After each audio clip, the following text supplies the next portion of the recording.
Lanjut. Kita disuruh membuat laporan posisi keuangan parsial dan laporan laba rugi parsial tahun 2020. Nah, sebenarnya jurnal penutup ini dibuatnya itu setelah comprehensive statement of comprehensive income itu ya. Nah, jadi di sini sebelum ke ini, ntar aku ini dulu deh. Aku hilangin dulu.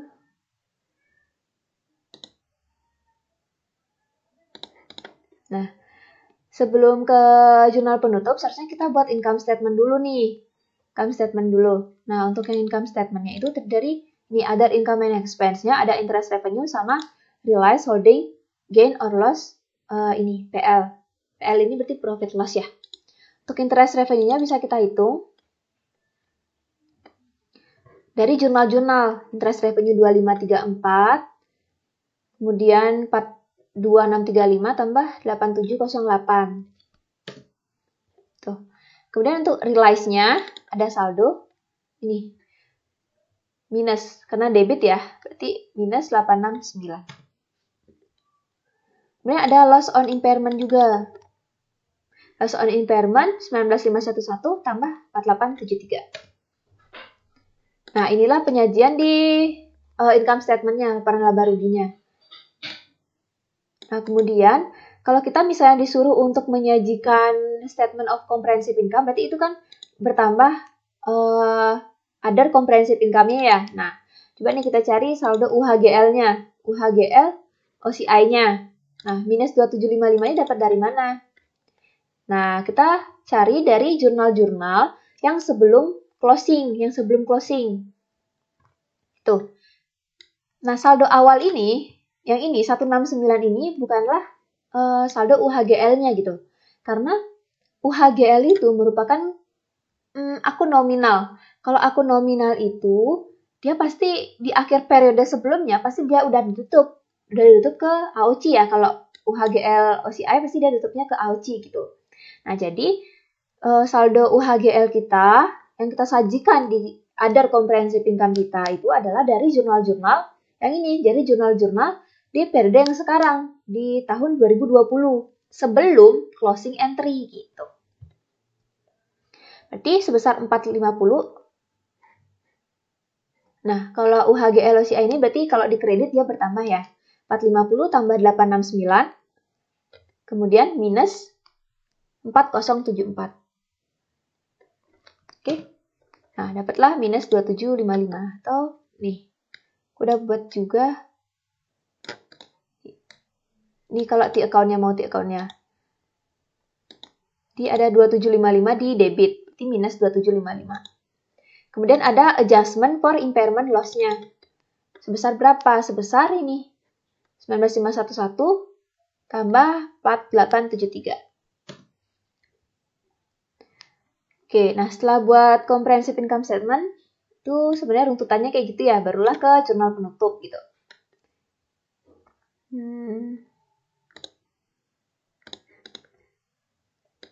Jurnal penutup pasti dibuatnya tuh di akhir periodenya itu 31 Desember 2020. Nah, kita tutup dulu realize-nya. Nah, realize-nya tadi kan di debit nih, 869. Untuk menutup realize berarti kita kredit sekarang, biar saldonya itu 0.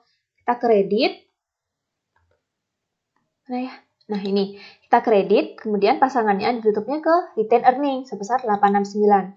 Kemudian UHGL OCI-nya, UHGL OCI 2755 ini ditutup kemana? Ke AOCI. 2755 dapat dari mana? Dapat dari sini. Nih, di comprehensive income statement-nya, other comprehensive income. Ada saldo UHGL 2755 minus 2755. Kalau di account kayak gini nih. Nah, 2755 di debit tuh. Nah, kemudian untuk kita tutup agar saldonya menjadi 0, berarti di jurnal penutup ini harus di kredit dong. Di kredit sebesar berapa? Sebesar 2755. Dan untuk menutup UHGL OCI ini pakainya AOCI. AOCI pada UHGL OCI 2755. Berarti setelah ditutup, nah saldonya itu bakal 0.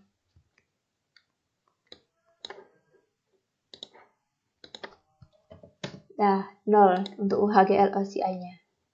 Oke, kemudian adjustment for impairment loss nih. Yang ini, adjustment for impairment loss. Tadi kan saldonya di kredit ya. Berarti kita tutup karena adjustment for impairment loss OCI, berarti kita tutupnya ke AOC. Tutup ke AOC karena tadi saldonya kredit, berarti kita sekarang debit si adjustment for impairment loss-nya. Adjustment for impairment loss OCI pada AOC sebesar berapa? 24385. 24385 dapat dari mana? Dari jurnal ini 195114873. Atau ambil dari sini juga bisa. Nih, yang tadi udah kita cari di comprehensive income statement-nya 24385. Sama. Oke. Dan itu kan sesuai dengan runtutannya ya. Habis jurnal penutup baru kita buat SOEP-nya. Kita bisa buat SOEP-nya. Di SOEP ini ada interest receivable sebesar, yang interest receivable ini termasuk current asset ya. Current asset, lihat aja di jurnal. Nih, ada interest receivable 40.000 sama 8.000. Kemudian untuk non-current assetnya itu ada debt investment PT Kowi sama debt investment PT Kecubung. Nah, ini itu disajikannya berdasarkan fair value-nya ya, bukan ininya. Apa sih carrying amount-nya atau amortized cost-nya. Nah, 39225 dapat dari mana? Dapat dari ini, fair value dari PT Koi. Kemudian untuk debt investment PT Kecubung itu 94544 fair value-nya. Oke. Kemudian kita sajikan juga AOC pada equity-nya ya. 21461 dapat dari mana? Dapat dari ini. Nah, saldo awal AOC itu adalah minus 169. Kenapa minus 169 saldo AOC awalnya itu? Karena ini nih, ada UHGL kan. Sebelumnya itu tuh ada UHGL, di periode sebelumnya UHGL-nya itu minus 169. Minus 169 itu berarti debit 169 gitu kan sebenarnya. Nah, UHGL OC ini di akhir periode 2019 itu pasti ditutup ke AOC karena UHGL OCI ini adalah akun nominal kayak aku jelasin tadi gitu. Jadi, yang awalnya debit, UHGL OCI-nya debit 169, kemudian ditutup ke AOC. Berarti untuk nutupnya berarti ke kredit sekarang. Pas di periode sebelumnya itu di kredit 169, kemudian ditutupnya ke AOC. AOC-nya di debit 169 untuk nutup UHGL OCI ini. Nah, berarti karena saldo AOC-nya di debit, berarti itu minus 169. Kemudian kita tambahin dengan AOC yang muncul pada jurnal di tahun 2020. AOC di ini debit minus 2755, kemudian plus 24385. Di kredit itu plus. Jadi itulah saldo AOC-nya. Dan lanjut ke yang nomor 4. Nomor 4, buatlah jurnal penjualan jika pada tanggal 2 Januari 2021, PT Arwana ini menjual obligasi PT Kecubung secara tunai dengan harga 93.000. Kita cari dulu carrying amount dari PT Kecubung ini ya. Dulu Pak. Ya, PT Kecubung. Nah, CA di 2 Januari 2021 ini 97468. Dari mana? Ini. Karena kan 2 Januari 2021 ya. Jadi kita kan belum lewat sebulan gitu. Jadi nggak ada amortisasinya. Jadi kita anggap sama kayak di 1 Januari 2021, 97468. Kemudian fair value di 2 Januari 2021 itu adalah 93.000. Nah, di sini kan sebenarnya nggak diketahui ya. Yang diketahui itu adalah harga jualnya 93.000. Nah, di sini diasumsikan bahwa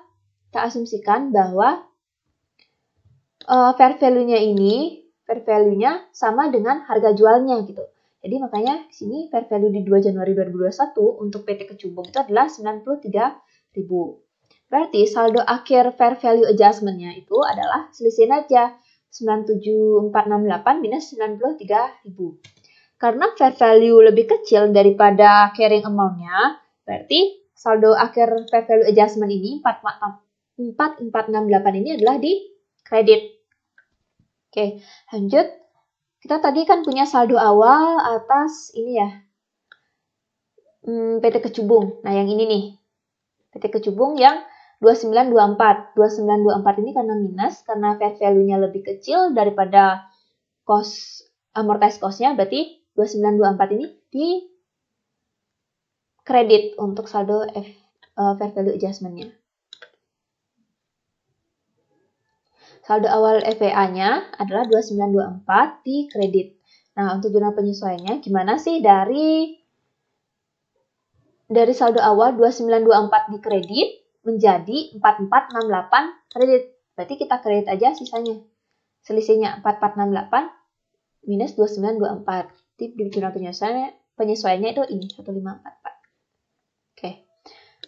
Nah, untuk yang PT Kecubung ini diketahui di soal bahwa bunga dibayar setiap 1 Januari gitu kan. Nah, jadi aku buat dulu nih.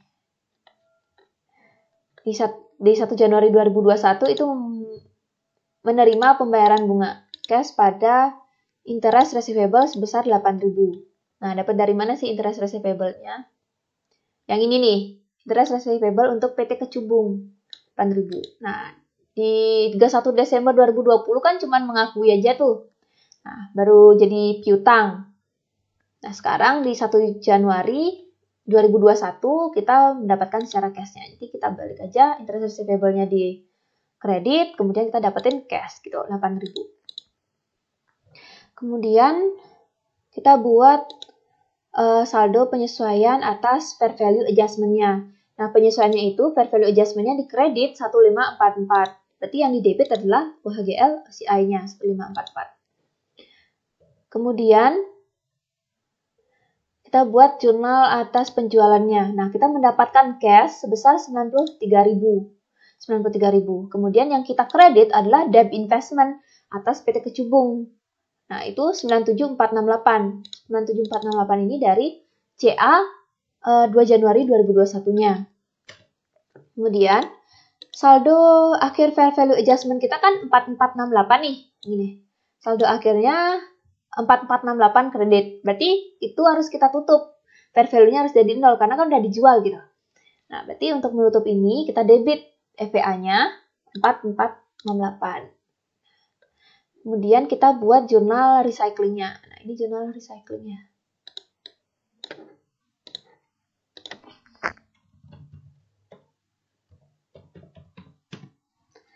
Nah, recycling-nya. Oke, berarti realize holding gain or loss, profit loss itu bakal ini. Kan sebenarnya saldo akhir fair value adjustment-nya itu kan di kredit ya. Jadi kita kayak loss gitu intinya karena saldo FVA-nya ini atau fair value-nya ini lebih kecil daripada CA-nya. Nah, berarti kita kayak rugi gitu. Berarti kalau rugi, realize-nya itu adalah debit. Kayak ibarat expense gitu. Jadi di debit dia si realize-nya gitu. Pada UHGL OCI 4468 sesuai saldo ininya 4468. Lanjut. Nah, kita buat sekarang jurnal penutup atas ini. Jurnal penutupnya di 31 Desember 2021 berarti di akhir periode ya. Kita tutup dulu UHGL OCI-nya. UHGL OCI-nya itu, ini aku dapat di account-nya. Nah, di awal ini ada 1544 debit. Kemudian ada 4468 kredit. Nah, berarti sisanya 2924 kredit. Nah, 2924 ini harus kita tutup. Harus kita tutup berarti di debit sebesar 2924. Sehingga saldonya 0. Setelah ditutup pasti saldonya 0. Oke. Setelah itu kita tutup juga yang realize-nya tadi. Nih realize-nya, karena realize-nya ini di debit berarti untuk kita tutup berarti dia itu di kredit pas penutupan. Berarti yang di debit adalah retain earning-nya 4468. Oke, lanjut ke soal yang terakhir yaitu nomor 5 ya. kita disuruh untuk membuat jurnal yang diperlukan jika pada 2 Februari 2021 perusahaan menilai bahwa resiko kredit PT Kowi menurun secara signifikan sehingga perusahaan memutuskan untuk melakukan recovery of impairment. Nah, berarti tadi kan PT Kowi itu ada impairment ya 19511. Nah, di Februari 2021 ini impairment-nya itu berkurang gitu. Impairment-nya itu berkurang. Nah, tapi di soal itu nggak diberitahu berapa persen atau berapa nilainya gitu. Jadi kita asumsikan aja yang 19511 ini itu semua bisa di recovery gitu. Tadi kan di sini adjustment for impairment loss-nya di kredit. Nah, berarti untuk nge-recovery adjustment for impairment loss-nya di debit. Kemudian yang di kredit itu adalah recovery of impairment loss besar 19511. Oh ya, yang di nomor 2, tadi yang jurnal penutup harusnya ini. Kalau ada loss on impairment ya, nah itu juga harus ditutup ya ke return earning-nya.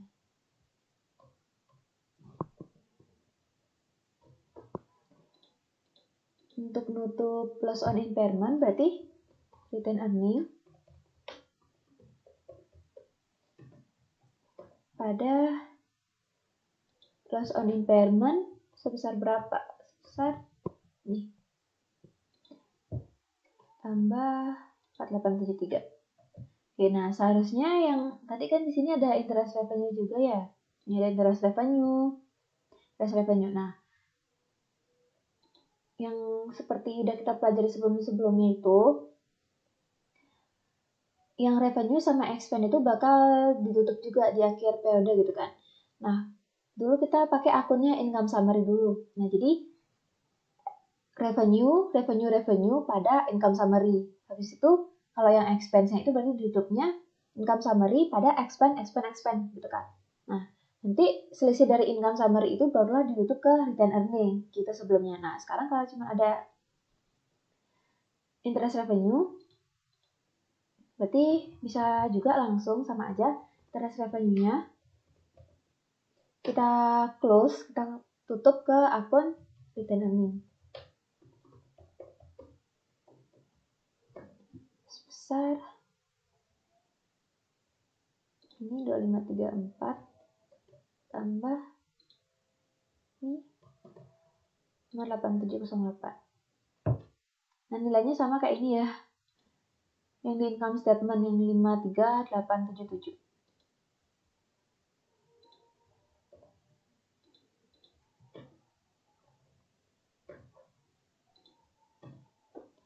Oke, sekian dulu pembahasan dari latihan 16.10. Aku mohon maaf apabila ada kesalahan. Terima kasih.